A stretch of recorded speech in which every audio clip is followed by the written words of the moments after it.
आपका all education में स्वागत करते हैं। आज की 10 मोस्ट इम्पोर्टेंट नाम वाली रिएक्शन होंगे जो हर साल बोर्ड परीक्षा 2027 में आने के चांस हैं और आती भी हैं, हर साल पूछी जाती हैं। ठीक है, समय की देरी ना करते हुए चलते हैं क्वेश्चन की ओर।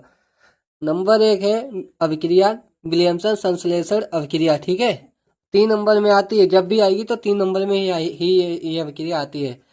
वह अभिक्रिया जिसमें किसी एल्काइड को एल्किल हाइलाइट के साथ गर्म करने पर ईथर प्राप्त होता है, इस अभिक्रिया को विलियमसन संश्लेषण अभिक्रिया कहते हैं। ठीक है, ये एल्काइड है। ठीक है, सोडियम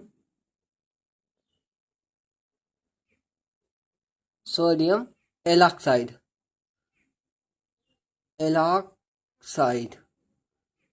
ठीक, सोडियम एल्काइड ये है एल्किल हाइलाइड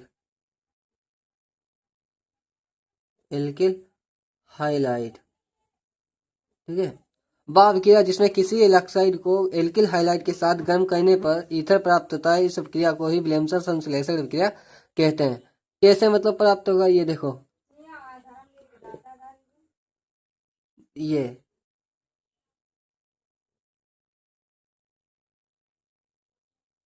NX हो गया। ठीक है, ठीक है, ये R और ये RO इसके बीच में हो जाएगी वन, ये ईथर बन जाएगा। जैसे एग्जांपल में H5O और यहाँ पे N ही मान लो। ठीक है, N ही और प्लस एल्किल हाइलाइड, यहाँ पे Cl मान लो। ठीक है, Cl और यहाँ पे C2H5। ठीक है, यहाँ पे ऐसे है, इस तरीके से ये यहाँ पर NaCl निकल जाएगा, बचेगा C2H5 वन जो ऑक्सीजन, फिर C2H5 डाई एथिल ईथर प्राप्त होता है। इस अभिक्रिया को विलियमसन संश्लेषण अभिक्रिया कहते हैं। देखो उदाहरण में इस तरीके से होगा। देखो, सोडियम एल्काइड की अभिक्रिया एल्किल हाइलाइड के साथ करते हैं तो ईथर प्राप्त होता है, इसी अभिक्रिया को ही विलियमसन संश्लेषण अभिक्रिया कहते हैं। सोडियम एल्काइड एथिल क्लोराइड के साथ अभिक्रिया करवाते हैं तो डाई एथिल ईथर प्राप्त होता है, इसी अभिक्रिया को विलियमसन संश्लेषण अभिक्रिया कहते हैं। ठीक है, दूसरी अभिक्रिया ये रही, ये है दूसरी अभिक्रिया फ्रैकलैंड अभिक्रिया। वह अभिक्रिया जिसमें एल्किल हाइलाइड को ईथर की उपस्थिति में जिंक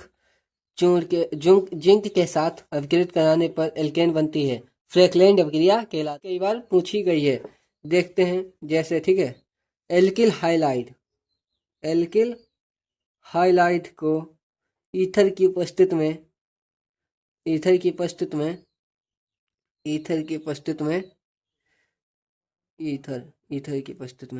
ठीक है, यहाँ पे क्या हो जाएगा, ये जिंक प्लस,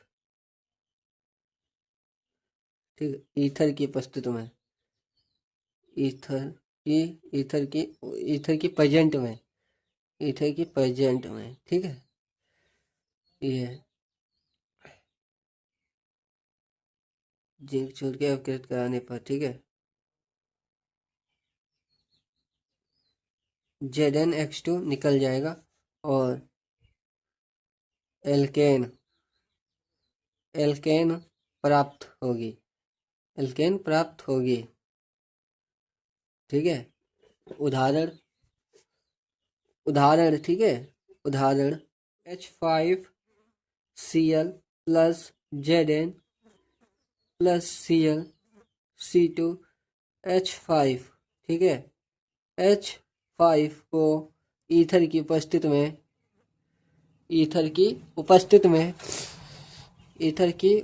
में C2H5 Cl C2H5, ठीक है, प्लस ZnCl2 जिंक क्लोराइड,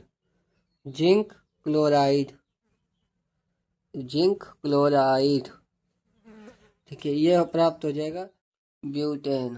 ठीक है, ब्यूटेन प्राप्त होती है। इस अभिक्रिया को ही फ्रैंकलाइन अभिक्रिया कहते हैं। ठीक है, यह है तीसरी अभिक्रिया, बुटाइज अभिक्रिया।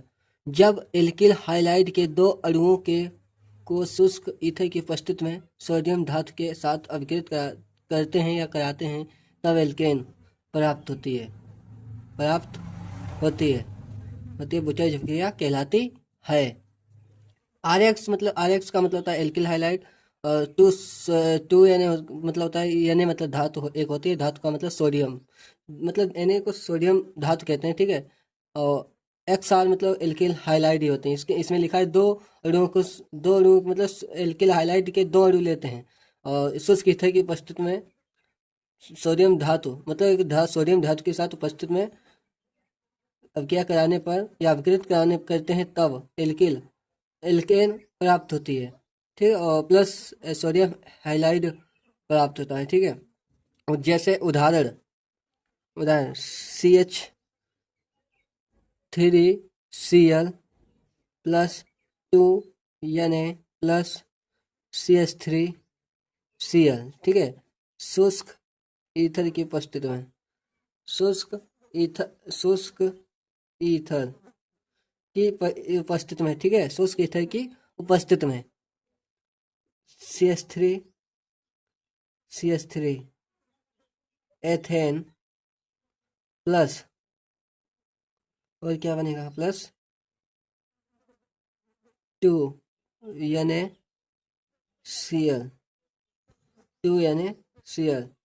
यह है चौथी अभिक्रिया, बुटाइज फिटिंग अभिक्रिया।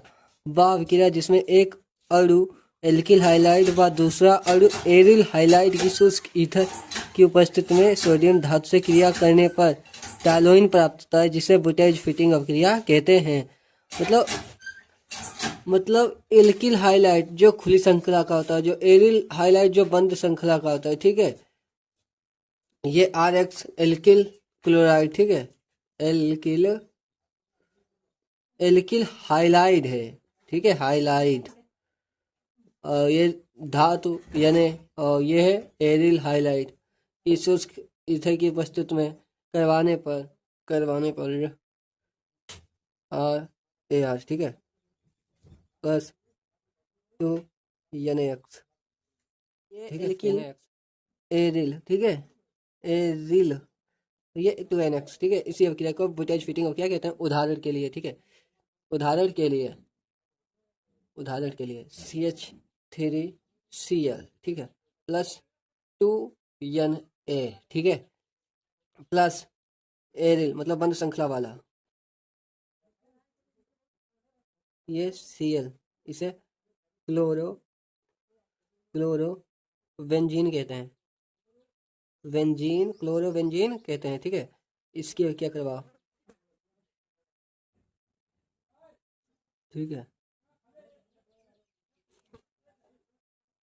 2NaCl निकल जाएगा, बचेगा क्या, शुष्क ईथर की उपस्थिति में टॉलुइन प्राप्त होगा। CH3 बेंजीन पर CH3, ठीक है, ये टॉलुइन, ठीक है, टॉलुइन और प्लस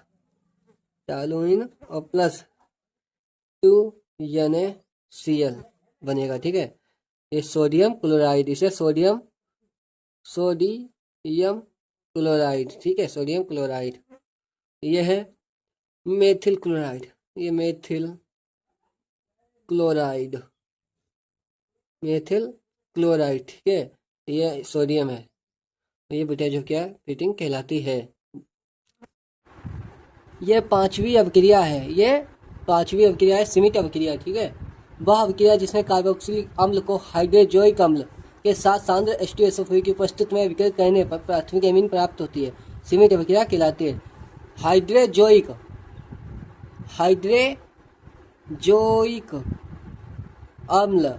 अम्ल का सूत्र होता है N3H, ठीक है, और अभिक्रिया करवाते हैं RCOOH प्लस हाइड्रोजोइक HN3 इसके साथ सांद्र H2SO4 के साथ, ठीक है, H2SO4 के साथ 0 सेंटीग्रेड पर। सल्फर की उपस्थिति में RnH2 plus CO2 plus N2। देखो ये कार्बोक्सिलिक अम्ल है, ठीक है। कार्बोक्सिलिक अम्ल हाइड्रोजोइक के साथ हम क्रिया करने पर H2SO4 की उपस्थिति में एल्किल प्राथमिक एमीन बनती है, 1 डिग्री एमीन बनती है तथा कार्बन डाइऑक्साइड और नाइट्रोजन गैस मुक्त होती है। और कैसे बनती है आपको हम ये बता रहे हैं। इसमें देखो एक N इसको दे दो और NH2 ये हो जाएगा, ठीक है। ये इसको एक दे दिया NH2 और ये COO CO2 हो जाएगा, ठीक है, CO2। और बचे N2, इसमें एक N इसको दे दिया था, NH2 हो जाएगा और बचे N2 इधर हो जाएगा, R इसी में जोड़ दो, RNH2 हो जाएगा, ठीक है। अब J से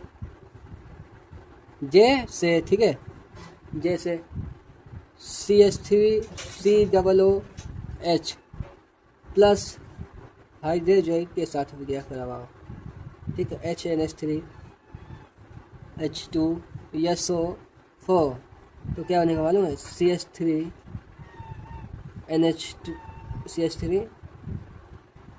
NH2 plus CO2 plus N2 मुक्त। ये है एसिटिक अम्ल, एसिटिक अम्ल ये हाइड्रोजोइक अम्ल। ये बनेगा आपका मेथिल एमीन।